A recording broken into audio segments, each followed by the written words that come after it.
You're listening to Your Rivers Are Wrong, the podcast. My name is Merle. I'm here with my good friend Dante, and we're here to build worlds and tell their stories. So sit back, relax, and enjoy.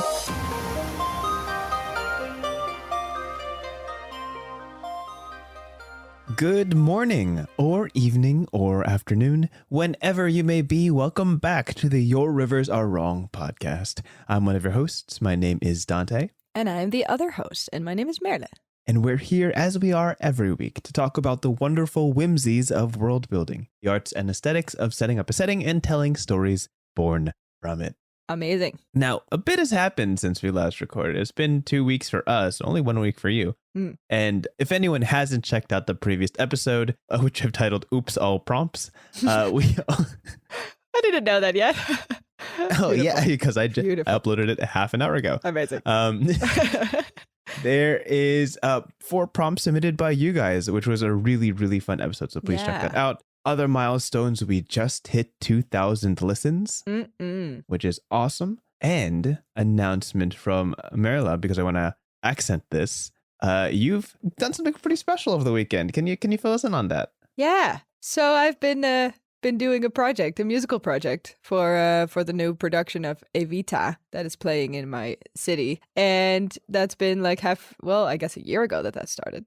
And the past weekend has been the first 4 performances of 8 that we are doing. And it was very amazing and very nice. And I'm having a lot of theater excitement energy in my body, which is great. That is crazy. A year of build up into that. That is wild. So what was like the first night you guys like finished? Like what was that like for everybody? Was it like a moment of relief, excitement? Like what was the general vibe once you guys like concluded? It was very nice because, well, first off, the premiere is always, I feel like the most exciting one because no one knows how it's going to go exactly yet or how the audience is feeling or if they're excited or if they're very posh or very like serious about things. You know, it really depends on the vibe, what you're getting back from them. And also, we actually had a first show, but we switched out cast members kind of. So the main roles were played by multiple people. And depending on the show, that would mean that one person would play the main character, Evita, and then in show 2, the second person would play. So multiple people had more premieres kind of. So that means that always the energy is also a little bit different per show because it's a different sort of cast of roles that are playing. So that was very nice as well, because then you have, even in the second show and the third show and the fourth show, you still get a very different show, even though you're playing the same thing. Totally valid. So that was super fun. Yeah. And I mean, everyone's just excitement, premiere energy, which was great. And everyone was making like little gifts for everyone. And it was very cute. Great. Yeah. As you do in the theater. Yeah. And how does it feel to get back into performing? Because it's been a minute, I'm assuming. Yeah, I think this is like the first serious, pretty big production that I've been part of since like 4 years or 5 years. That's so long. 5 years? Yeah, that's way too long if you're a theater nerd. How can you do that? Well, okay. Yeah. Well, 2 years were kind of just like, not performable. Not really theater accommodating, Fair enough. Yeah. Everybody took a break during that season. If there ever was a time to take a break, it could have been during that time, yes. But still, I'm very happy that it's back because also everyone is just so nice in that group and the cast. And there's just so many friends already from there. So such good vibes. And I'm like sort of nostalgic already, even though we have more shows to go for next weekend. So you did 4 this weekend and you got 4 next weekend. Yeah, right? It's a ride. It's a marathon. Mm-hmm. Yeah, absolutely. Yep, for sure. Sure. So after this, I will be pretty drained, I think. But we'll see how we're holding up after the last one. Yeah, awesome. Yeah. All right. Anything else to bring up before we hop in? Well, did you do anything cool? The only thing I did was, I guess I could say this. Yeah, I did an ad for one of my videos for a college. Oh. And that was a strange process because I'm a D&D channel. And they're like, "Hey, we do education. Would you like to do an ad for us?" I'm like, "I don't know if I'm your target audience, but I did it. I put on my my professional telemarketer voice. And I was amazing, like, amazing. Yeah. Go study, kids. Go study. Look at all these majors. But so funny. It was way more professional than that, of course. But yeah, that's all. That's under my belt, and I could put that on my resume. Like worked for a university for That's pretty for cool. advertising. I Yeah, like cool that a stuff. lot. Yeah. Yeah, that's good. How do they come about finding you or deciding that you are the person to ask this question to in terms of marketing? That's pretty nice. Yeah, this is kind of an extended ad, I guess, but they have majors for game design and development. So like, tell us about it, Dante. yeah, well, no, I'm not going to say it. No. You could watch my video for that. Oh yeah. Yeah. Go to my channel, Wintry D&D, self plug, fantastic. But yeah, that was definitely a different experience. And of course, for just this past weekend, I celebrated. Of course, but I was at a birthday party. We had karaoke and just did so all fun. the songs, all the fun songs. Do you have like a go-to one? Go to my icebreaker of choice for people who don't yet feel comfortable singing karaoke is Part of Your World from Little Mermaid. That's a good one. Everyone knows that one. Everybody gets into it. Yeah, I like it. And I'm like, sing along, and we all jump in, because everyone's so nervous. Yeah, karaoke's scary, but honestly, yeah, you need a sort of casual song like that to get in the groove. Yeah. That sounds so fun. If you start out with like Adele or something, then it's just like, all right, well, hold on. No there. pressure, dude. Yeah. Hold on, superstar. You got to slow down. Yeah. Anyway, we're not here to talk about karaoke. We're here to talk about world building. That's why you're here. Definitely. Okay. Absolutely. We'll talk about world building instead. Okay. Next Next episode, all about karaoke. Tune in for that. Calling it now. Every week, we each bring a topic to the transatlantic table. Each one brings a topic about world building or storytelling. We don't know what each other's topics are, and that's part of the fun. And we usually top off our episode with a prompt. Last episode was 4 prompts, but we usually only do 1. Today, I believe, Merla, you're starting it off with your topic. Is that correct? That is correct. All right. Okay. Drum roll. No, I don't know. Oh, do I do that? How do I drum roll into a mic? Is that? Did you hear that's that? probably like noise. No, Is that I don't coming hear across? anything. Discord's canceling it. Already off the rails. Anyway, okay. Today, I have brought to you the topic of montage sequences. Montage sequences. It's very specific. It's not too big of a topic, but I feel like it should be talked about. I kind of just want to talk about it. Because also, if they're done right, it's a very good vibe. And it's a specific kind of, way of editing. It's a specific thing that it's used for. Like, I was thinking on what requires a good montage scene, right? And usually I think it's either a training sequence where someone suddenly gets over time very good at their skills. It's a I change into my best version of myself sequence, either literally in terms of, oh yeah, I'm bettering my life, or I guess fictional way where superheroes take on their costume and brush their hair and do all their cool stuff, and then they become the superhero that they are, Oh, yes, brushing your hair that before classic flying out to save the sequence world. of brushing your hair before you turn on Classic. your Superman costume. Yeah, The superhero hairbrush. Tried and true. Or it could be something like a travel sequence where a lot of time or a lot of, I guess, space or place passes in terms of either a road trip, right? When you hear the music in the background and you see the fade out and, it's kind of the zooming out. Or it's a lonely travel montage where somebody has a quest and does everything to reach it, and it takes years and it takes oceans to cross, blah, blah, blah. And I was wondering if there's anything I'm missing here. And I think it's nice to just talk a little bit about montage sequences because it's such a specific thing. I feel like it's always, or very often, part of a story used in a very specific way. And I think that's nice to talk about a little bit. Yeah, absolutely. I think approaching this topic, thing that comes off the top of my head, obviously, are the famous Rocky training sequences where the boxer's preparing for his final match, running up the stairs, and he's like slowly getting like better and better and better, right? It starts off like, like Mulan, like the Be a Man sequence, where she's slowly getting better and better at fighting and stuff. And she starts off real bad, but she gets better. It's, I think, one of the most engaging ways to chain together a bunch of otherwise mundane situations, or situations that like there's not enough screen time for all of these. Like, sure, we could show you each one, but each one would be like a whole 10 minutes in itself. Right. So let's quickly cut through them, right? Yeah. And putting them together shows you basically as concisely as possible, like their progression.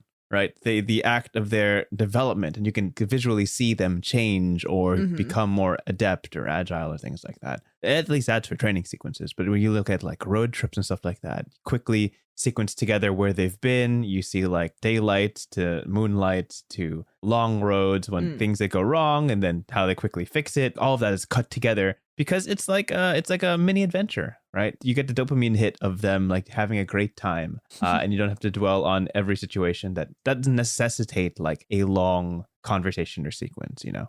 Really fantastic storytelling tool. Yeah, that sounds fair. I was also thinking on, because there's other tools to do this, right? I feel like, for example, time skips are also a big thing. Right. Or sort of flash forwards, I guess, could be a way to also sort of link on that. Still, they're not used when you want to both get the full scope of things. And I'm wondering how that, I'm kind of thinking out loud here, right? So I feel like it's maybe more useful to see each step of the process in a very short burst than it is to just see the first step and the last step. Because that's kind of what happens with time skips, right? In books or something, or in movies, actually, when it's just a title that says 3 years later. And then, the characters have changed. And then you realize that as you are reading or as you're continuing to watch, because then suddenly you see how big of a difference that year gap, I guess, that we haven't seen is. But then somehow, if we want to still be more engaged with them, we instead wish for a montage sequence, I guess. Exactly. You know what I mean? Even though time skips might do the job as well, I feel like with time skips, it's more of a purposeful harsh cut between, the last time we've seen them and the first time we kind of ease back into the characters. And in montage scenes, we're still kind of touching a little bit of everything in a way. Of course. Yeah, you got to go back to the old saying, it's not the destination, it's the journey, right? There is value in seeing the progress and witnessing the progress, and like being there to like kind of watch them throughout their growth is valuable. It's valuable emotionally. And when you time skip, when you go just from the beginning all the way to the end, it's a totally different vibe. It's a totally different story beat of like, okay, so what happened? Is it important to know what happened in this window? And I'm sure we're going to maybe learn about it in a flashback or something, but if we don't, I guess it wasn't too important. Sure, yeah. Like when we're shown that montage sequence, it's important to see them change. Like that visual thing makes us more invested in their growth, right? Right. Yeah, absolutely. Yeah, that makes sense. When people like characters, when people enjoy like watching characters, seeing them grow is a very important part of that, right? Even if it's not a montage sequence, from episode 1 to episode 26, if you see a character visibly or emotionally or just change, develop, grow, like a maturity go about them, that gets us invested into the character. It's like, oh, I watched you when you were bad, but now you're good, and that's important to me because I needed that validation of seeing you change and like you vicariously are very, very happy for them. The montage sequence does that like real quick, right? But if you skip from episode 1 to episode 26 and suddenly they're just great at everything, where's the weight? Where's the value? Like there wasn't enough time to be invested in your process, right? To see what you've gone through, your grief, your struggles, all that. You lose that connection if you just skip it. Yeah, that makes sense. And I think it's also an interesting comparison to say, okay, so if we're interested in the process, then why not make the process fully part of the story instead of doing it into, because that's the other side of this, right? I guess you could either completely skip something and then we kind of end up in time skip territory, or you can completely follow every move of the character, and then I guess your story also becomes very much a travel or a growing up or whatever, the intent is of the sequence or of the time passing, which is also interesting because I like that too. It reminds me a little bit of the Samurai Jack cartoon. I don't know if you've heard about this. Right. I've seen it. I've seen it only, I think, a while ago and not complete. Like I've heard a lot about it and then I've seen it and didn't really finish it, but it still was very cool. And it reminds me a lot about this because there's very many shots in there where you see the main character, Samurai Jack, just sort of passing time. And he's not really talking. He's, I think, either mute or he just doesn't talk about a lot. And you just are with him all the time. And he's, doing adventures and meeting people and killing enemies and stuff like that. But it still feels very much like we see every step of the way. And somehow that also works because then it becomes part of the story or part of the sort of meat of the story. And I think also when it's more embedded in a montage sequence or something in a story that's not necessarily about this sort of passing time or about this more slice of life quality, I guess, then it might feel very weird to spend every step of the way with the character. And I think it's also saying a lot about how emotionally invested you should be, right? Or can be when you're because both in I guess both in montages and when you completely see every step of the way, there's a very emotional investment in the character because you want to see them change, exactly what you were saying. And I think this is also interesting because you can also play with that a little bit, right? And that made me think a lot about the first, what is that, like 5 minutes or something of the movie Up. You should have seen this. Right. Yeah. Yeah. I should have seen that coming. Yep. Yeah. Yeah. I mean, I feel like you should talk about it when you talk about montage sequences. Of course, yeah. Because it's kind of it's the montage. The montage sequence, yeah, the infamous montage sequence. The most famous 5 minutes of any Disney Pixar movie. Yeah, kind of. And I think what they do really well in that one is that they kind of use the trope to make the emotional beats hit much more, because when you're feeling that you're in a montage sequence, you're kind of waiting for the end, and almost every montage sequence is casual and doesn't really have a plot twist. You know what I mean? Sure. And that's not really the case in Up. I mean, spoilers, but also it's really good, so you should just watch it and it takes 5 minutes of your time. But what happens there is that you see two people kind of falling in love and you see their relationship develop and they grow older and older. And then as a sort of twist halfway through this montage, you see that the woman in the relationship dies or gets very ill. And then how it's gonna be super sad, but how the man in the relationship becomes super sad and pretty depressed about it. And that's the start of the movie. And then you're like, why is this a montage sequence? I'm so sad now. You know what I mean? Yeah. I think that's such an interesting way of playing with the genre, or I guess the trope of a montage sequence, because we don't expect to be kind of hit like that emotionally as part of a fading of time sequence like that. And that's really cool to me. Yeah, like montage sequence are very much point A to point B usually, right? But in this one, it was point A to point B. Oh wait, there's a point C, right? You gotta there's a jump there.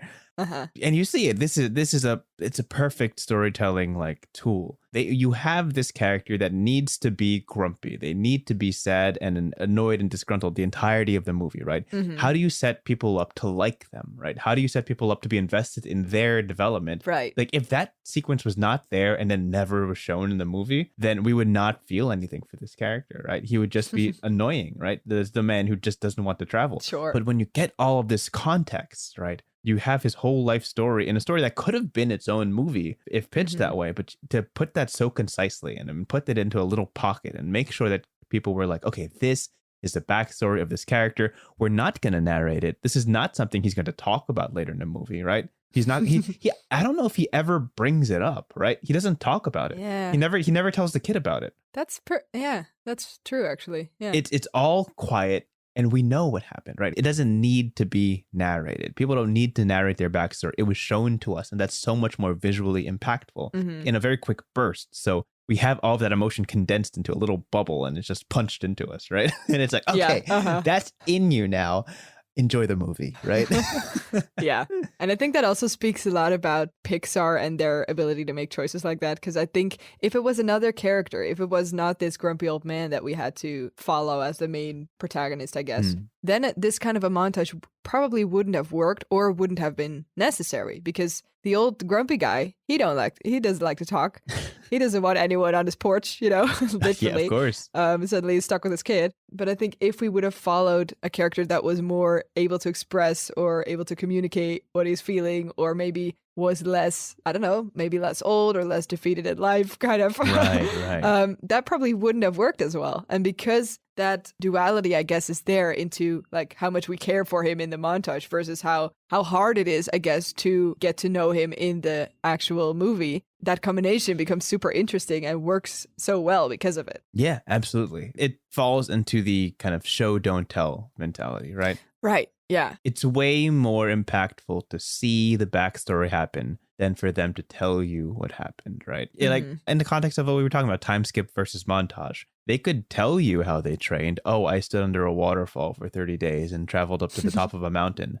Cool, I guess. But if you show that happening, if we get the visual of their struggle, of everything they went through, you get to cheer for them. It's kind of a strange, like love languages. It's like, how do you explain your connection to somebody else? This is very much quality time, right? You get that moment where you share with the character where they're not necessarily emoting towards you. You're just there with them, right? And you feel this connection. Montages are, it's a tool of like both intense creativity in a very short span and also a very useful, like practical tool to get all that story condensed in a very small bubble, you know? Yeah, for sure. And it's pretty hard to do, I Oh, think. yeah. It's pretty hard to make a good montage scene because what are you going to highlight, right? In years and years of time passing or something, or, you know, in an entire sort of slowly gaining skills, what is the thing that you want to touch upon? Because the whole point of a montage sequence is that you have to cram all of this information into like a minute of screen time or something, right? Or a minute of storytelling. And that's a very good exercise as well. And I think also something that comes back in, you know, writing short stories or short films, you know, it really sort of brings you back to the basic level of what is important enough to put in because we just have no time for anything else. Right. Yes. And that makes the arc or something that you want to portray very straightforward or very narrowed down, which I think is very nice in a larger story that is able to have side notes and more elaborate storytelling. Of course. Mechanics, I guess. Yeah. Yeah. As someone who makes YouTube videos, it's constantly pressed into us audience retention. How do you keep their attention for a very long time? And you could have all of this good content. You could have an hour's worth of fantastic footage. But if you want people to stay the whole way through, you have to make the hard decision of what stays and like what has to be cut down for time. How do you hit the strongest emotional impact in the least amount of seconds? And montages are intensely practical for that sort of thing. You know? Yeah, that's very similar. Yeah. You have these moments, especially in like rom-coms, where it's either the couple is spending a lot of time together, going on a lot of dates, getting to know each other, like, and you get to see all those little moments where they spend time together. And or you see a couple like falling apart, they're having this fallout, they're having these arguments. Right. And you don't have to fill those moments with words. I think it's really important. Like it's simple to convey the atmosphere and the mood and the emotion that is required for that scene in 1 second, in 2 seconds even. And you might feel like, no, but they have to hear what they're talking about. We have to know what the argument is about. We don't. The emotion is there, right? It's all right there. So yeah, for sure. Super useful. So interesting. I feel like I should use them more, but sometimes it's hard to find ways to do it. But I guess talking about it now also makes me realize how nice they are. Because it's such a vibe to watch a montage sequence, honestly, if done well. And I'm sure it's like almost impossible in like theaters. Like, the whole set changes every second, you know? It would be wild. That's true. Yeah. Thinking so hard of if there's ever a montage sequence in a theater that I saw, but I can't think of anything. I usually like seasons changing, like vast. Yeah, it's like, more like abstract and stuff. Yeah. Yeah. There's no hard cuts. Yep. Fair enough. Yeah, that is such a good topic. Fantastic. Okay, do you mind if I bounce over to mine? Please do. And I think I have a decent bridge for this. I'm going to try my best. Okay, here we go. You ready for this? Yeah, bring it on. All right. Yes. Okay, so montage sequences, right? Well, we're gonna reference a previous topic. Montage. Remember we talked about montage sequences? Remember when we talked about montage sequences? Remember that time? Yeah. Oh, what a fun memory. We should do a montage when we realize we're talking about montage sequences. I remember it like it was yesterday. Yeah, me too. When, like, in training sequences, right, you would see them slowly get stronger and stronger and stronger, and they get like super talent and stuff like that. But what if that all happened at once? Today, for this topic, I want to talk about werewolves. Ooh. Because I wanted to talk about it for the whole episode. Werewolves, yeah. Vampires won out in episode 35, so werewolves will come today. Halloween is not over. It's not over. It's still going. It's always time for werewolves, I'm looking at my invisible watch. It's not Thanksgiving yet. Who needs Halloween for werewolves? Yeah, spooky season lasts till Thanksgiving. There we go. Yeah, that's enough reason for me. Okay. Werewolves, yes. Yeah. Okay, so the origins of werewolves, as I'm going to start off with, is a bit sketch. I don't know if I need to explain werewolves for now, but I'll get into it. The origins of werewolves are a bit confusing in that it's not pinpointed to a specific culture. Transforming into more bestial forms is something that has persisted in many cultures, and it really depends on the animal there. It's not always werewolves. It could be were-tigers, were-hyenas, whatever. Earliest examples is in the Epic of Gilgamesh, where Gilgamesh turns one of his lovers into a wolf. There's in Greek mythology, Zeus transforms Lycaon, is that correct? Lycaon into a wolf because Lycaon kills one of his sons and serves them for dinner. So he's like, bang, you're a wolf now. You know, Zeus and his animal thing where he transforms things into animals. So it's a thing for him. The more you know. Yeah, and it seems as I'm reading through it that like many of these older depictions of werewolves were just people being turned into wolves, and it eventually became this half man, half beast sort of mythos, which was later like used and attributed towards unexplained like, gruesome murders in real life by people who are like serial killers and stuff like that. So these situations where like terrible deaths happened and it seemed almost monstrous in nature were attributed to these legends of werewolves, like the existence of somebody who transforms into one. And now it's present in the present day. Everybody knows about werewolves. So we're going to define a werewolf, define like what's so special about a werewolf, what kind of story comes about them being present, and why it's so popular. You know, that's what we're going to tackle today. Okay. So I'm going to pop a question to you. Let me know if you have an answer. Are there any instances of werewolves that immediately like come to your mind when I mention werewolves? Is there anything like immediately there? You have like a best example, or is it just kind of like a blur of different media or werewolves? Okay, I have a very cute example, which is actually not a werewolf. So it's if you say kind kidlit, of irrelevant. If you say kidlit. What? If you say kids No. literature. Okay. I mean, okay, maybe I do. Okay, very short. I'll do like montage version of this. Okay, yeah. Tying it all back. Werewolf, the first quote unquote werewolf that I ever knew of when I was tiny. I mean, I guess, yeah. The first werewolf, quote unquote, that I ever knew is the one that was in a Dutch children's literature I knew it. Story. Obviously. Knew it. How can I not touch upon it?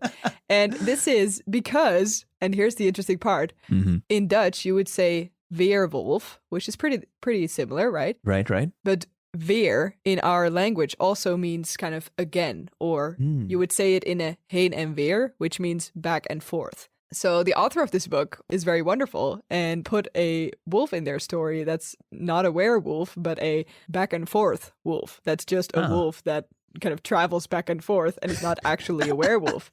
But because it's the heen en weer wolf is what they're called, everybody thinks they're super scary because they think they're a werewolf instead of just a wolf that travels back and forth. Oh, no. And this was their whole character arc, that they were very sad because everyone thought they were so scary, but he was just a very nice wolf that just traveled back and forth. Oh, no. And it was That's really so nice. Funny. Yeah, it's so sad. So this was the first, I guess, not werewolf, but kind of werewolf that I ever heard of. And I was like, how is this? Like, what is even a werewolf and why are people scared about it? So, because I didn't understand the joke in the first time because I had never heard about werewolves in my life. Oh, that's so funny. So, like, the next time you saw a werewolf, you're like, oh, I get why it was a joke. Like, did that? I understand the scary part now. Yeah. Yeah, exactly. But then if I answer your question in a serious way, I mean, that was serious. That would definitely be Harry Potter. Because I think that talking about right. sort of transitioning scenes, that's a very scary one. And also one in which I was very terrified of the werewolf, or I guess of the wolf design. Like it's not like a wolf, but it's really like longer arms and it's kind of on their two hind legs and it's very freaky. And that's why I think that one works really well. But also I think I prefer the werewolves that are very much more wolf than this sort of in-betweenish, even though I think it's super cool because it's also more scary if it's that kind of weird, not really wolf shape. That's the first thing that I have to think about. And also because in that story, I just really cared for that character so much and it was done really well. So I think that's why that one's in my brain still a lot. Yeah. As a first check-in on werewolves as a theme, I guess. Yeah. Yeah, totally. The here and there wolf is actually just really fun to me. It's just like a very long pun. It's just like, yeah.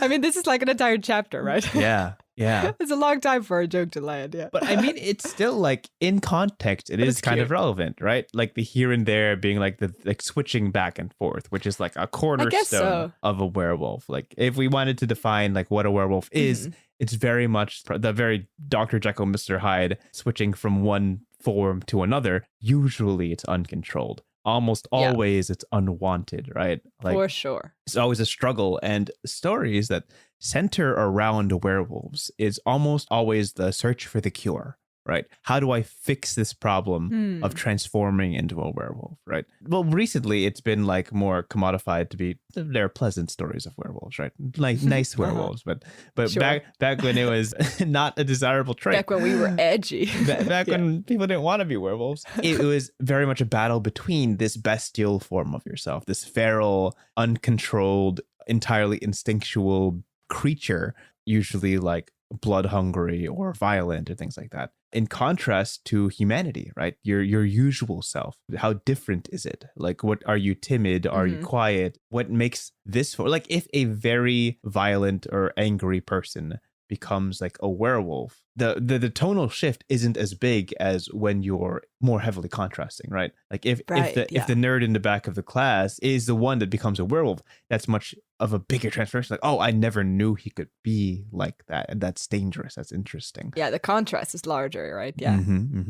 And when it is the titular character who is the werewolf, it boils down to a question of sense of self, I think. Is the traits that I am when I have a werewolf, is that me or is that the monster, right? And is there a difference? Very much sometimes in the conclusion of a movie, they might cure themselves of lycanthropy, but they've learned something about themselves. Like, wait, I can be strong. I can be scary. I can be intimidating. That was still me, right? That was still something I could do. And there's almost a sense of like a frightening empowerment to one's identity. And when they learn to embrace what this could be. When I was looking into this trope, I'm like, I can't really find many werewolf stories that like really stand out to me. But what was coming to the forefront of my mind was the Hulk, like the Marvel hero, the Hulk, where he transformed into this big green abomination. And well, Abomination's a different character. When he transforms into the Hulk, he's angry, he's uncontrolled. And the reconciling of that identity versus his normal self is very much the crux of him as a character. And that's why he's engaging. There's two sides of the same coin, so to speak. So for me, the non-Marvel viewer, got it. Is the Hulk's sort of usual persona, so not his superhero form, but his normal human existence, is that, as you were saying, like super different from the Hulk, or is he still like bulky and pretty large and intense? Well, as I understand it, he is a scientist. He's like got a couple PhDs. He's a super well learned individual, and he's experimenting on a way to make. There's different. Someone can correct me on this. I won't know the difference. Don't worry. He's working on a way to become like a super soldier to help, or like to develop super soldiers, like very much Captain America, very strong man, strongest man who could possibly exist. But it goes horribly wrong. He gets hit with a ray of gamma radiation and he becomes this massive 10, 15 foot tall being who is impossibly infinitely strong. He loses all sense of his logic, his reason, and he just starts destroying stuff. Okay. So he eventually learns how to use that power for good, only summon it when the time is necessary as like a last resort sort of situation. And many depictions of the Hulk over the years have had him come to terms with his Hulk self and embrace that as part of his own identity. And like the merging of his brain versus brawn is a very common connection. And that's something I see a lot in like the concept of lycanthropy, right? Whether it be like divine punishment. Oh, I actually wanted to bring this up. I touched upon the divine punishment aspect of turning into a wolf like Zeus onto Lycaon. But there's also something from Wikipedia that I really wanted to bring up of the origins of werewolves, which is super funny to me. Not funny, but like interesting. Okay, sure. It says in 1692 in Livonia, Theus testified under oath that he and other werewolves were the hounds of God. This is a real man. He claimed they were warriors who descended into hell to battle witches and demons. And I was reading that. I'm like, all right, that's pretty metal. That's pretty great. It's like, what? It's like it's not a punishment. It's divine purpose, right? They're like, I become. But wait, is this like mythology or is this like some actual dude proclaimed? This is a real dude. This is a real proper dude who exists in history. He's got a whole picture and everything. Oh wow, what? That's okay. Wild. Yeah. So. He just openly proclaimed himself to be a werewolf from a group of warriors of werewolves who go to hell to fight witches and demons. And I'm like, wow, you were on something, but that's an energy if I've ever seen one. But I applaud you for your courage.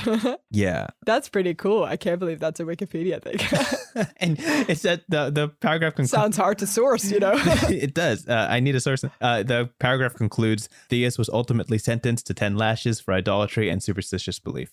So sad ending for him, but oh, poor Theus. Made for a good story. He tried so hard. Yeah. Yeah.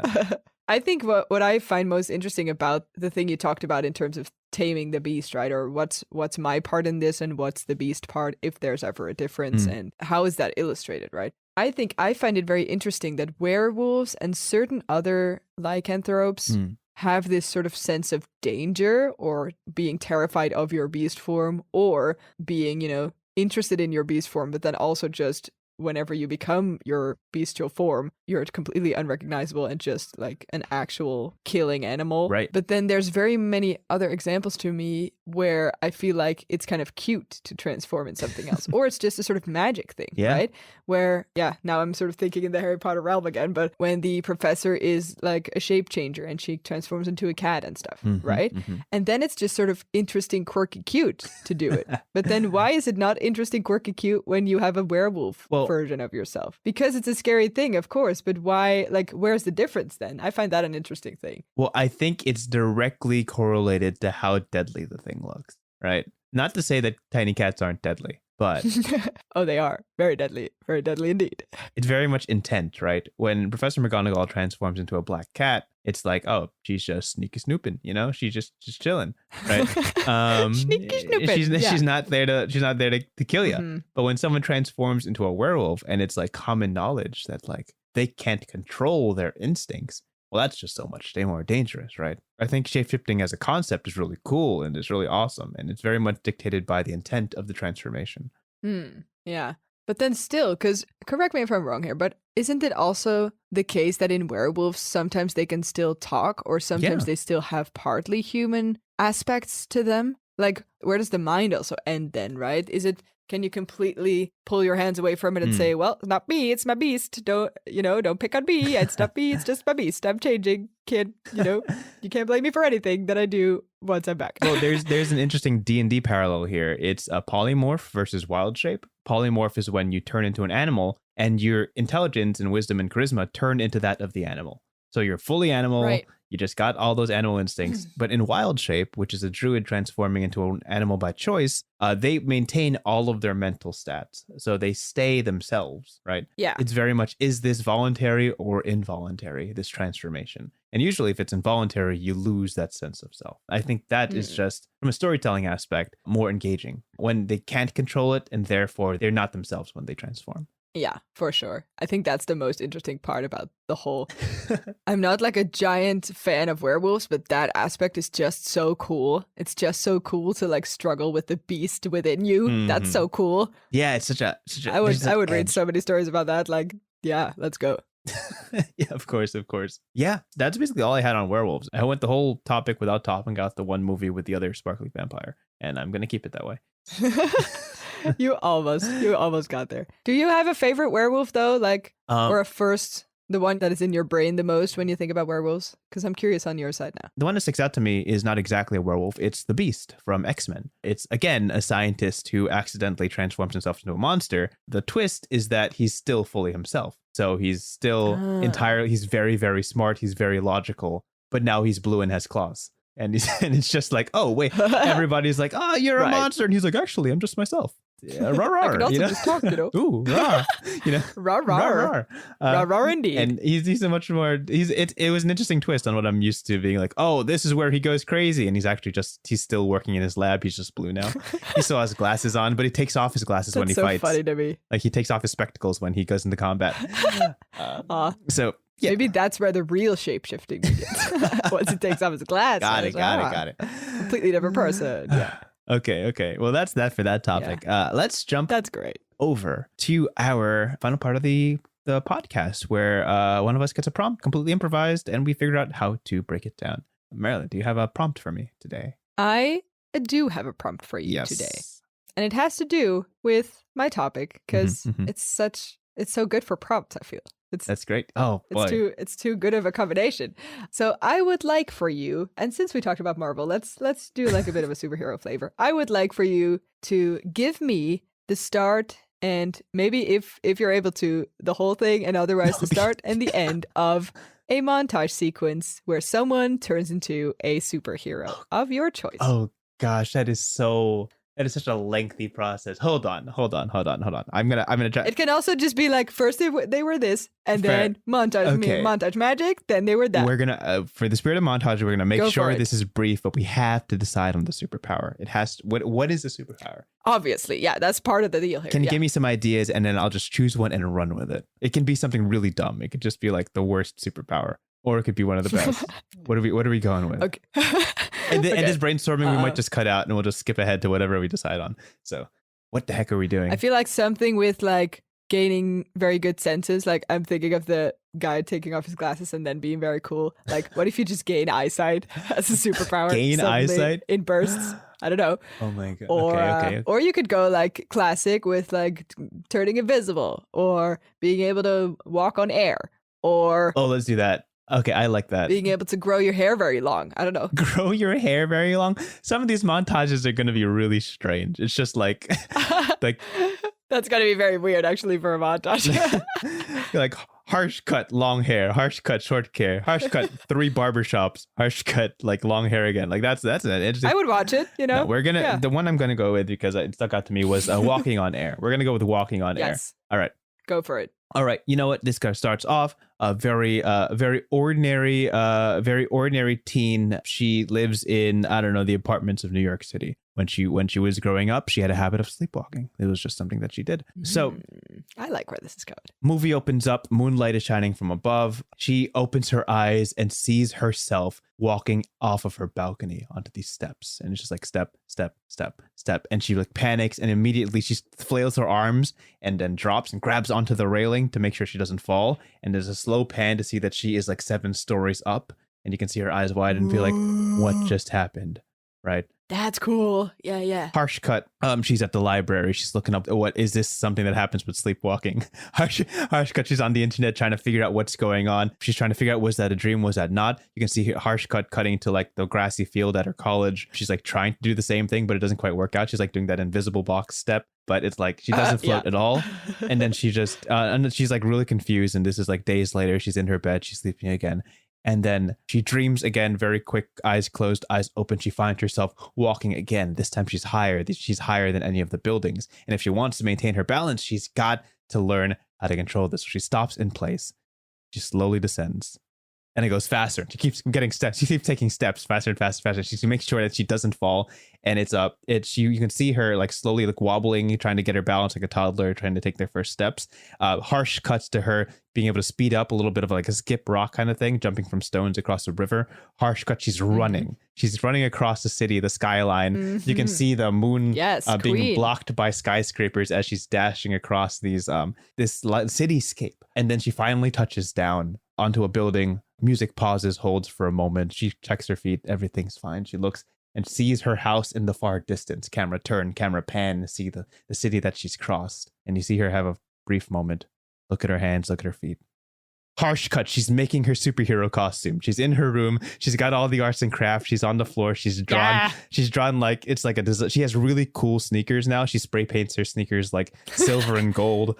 Obviously, yes. And there's this moment. Let's go. Where, and it's the training sequence. She gets better. She hops higher. She's hopping off the sides of buildings. She's doing backflips in the air now. There's a moment where she falls and stumbles, but she grabs herself at the last moment. No serious consequences yet. That happens later, obviously, but the harsh learning lesson is later. But this montage sequence, all happiness. She's chilling, she's flying. Yes. She is leaping through the air. Music swells. We got the triumphant Hans Zimmer theme as she's climbing higher and higher up the skyscraper that previously blocked the moon until she's at the very top. She looks at the sunrise in the horizon. A superhero is born. And that's the montage. Ooh, yes. That was so much better than I expected anything to be, and it's great. Now, that's great. Now imagine that montage sequence, but hair getting really long. The dumbest thing. I should have stopped like at the height of my powers and not continued saying that one out loud. Next time on... No, this is way better. No, let's not ever talk about it again. One day that prompt is going to sneak back up on you. Remember when? Tell me a story about long hair John, and then we'll hash it out then. But long hair John, but not today. Not today. We're gonna wrap up this episode of the podcast. Thank you for listening. If you're new to the podcast, we're doing this every week until the season ends or until we pass away into ashes. But got it. But I hope this has inspired you to build worlds of your own. And as you build worlds and tell stories and truly tap into that world of imagination, there's one thing that you always have to remember, the universal constant. What is it? Always, always remember, your rivers are wrong. Oh, yeah. And that's the truth. That's what it was. Have a good one. We'll explain it eventually. One day. But not today. Goodbye. But not today. Thank you so much for listening to this episode of Your Rivers Are Wrong. If you have any questions, comments, or ideas for future episodes that you'd like to hear us cover, feel free to contact us at yourriversarewrong@gmail.com. Our intro and outro music is written by Maarten Schellekens. Thanks for that. And again, thank you so much for listening. We hope to see you at the next one.